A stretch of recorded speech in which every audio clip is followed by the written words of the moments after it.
I really hate how the actual supply feed for the diesel goes into the bottom. It's just so busy around here. You've got an exhaust that wants to go obviously that way past the fuel line. Why didn't they redesign it in a different way? Well, I've just tried to re-weld the actual burn chamber. You know, the little metal spout that sticks out.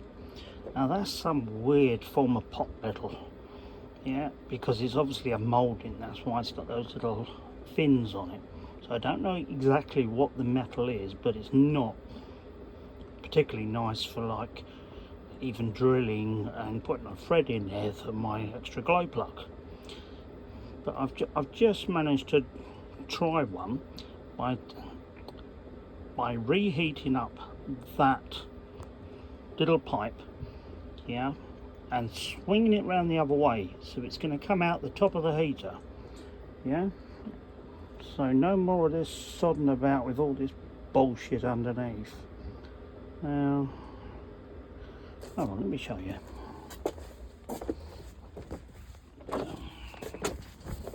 Let's get that here. Sorry, yep.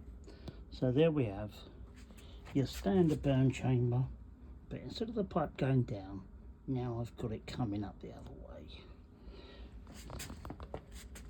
It's not easy, I can tell you that. So what I've had to do is, as you can see, I've got my little crocodiles here, because the bloody thing will fall all over the place the minute you start heating up that braze, and you need an extreme amount of heat, yeah. I mean, really high temperature. I don't even know how they do it in the factory. I think they probably just do it on a production line, buzz it on there with a acetylene torch and a bit of braze, and they must just chuck it in a bucket of water or something, because you couldn't wait for that to cool down. It'd take about 20 minutes for one to get through one station to another. Well, so you can see what I'm working on here. And of course, all of our pumps are one-way valves, so you couldn't accidentally, as long as you're running a pump, flood the chamber.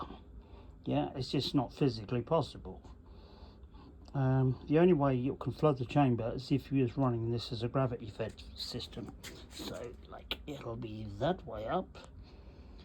All I have to do is cut a slot in the casting where the original pipe is, and you know the little rubber with the hole in the middle, I'll just put another little rubber and a hole in the middle at the top of the casing.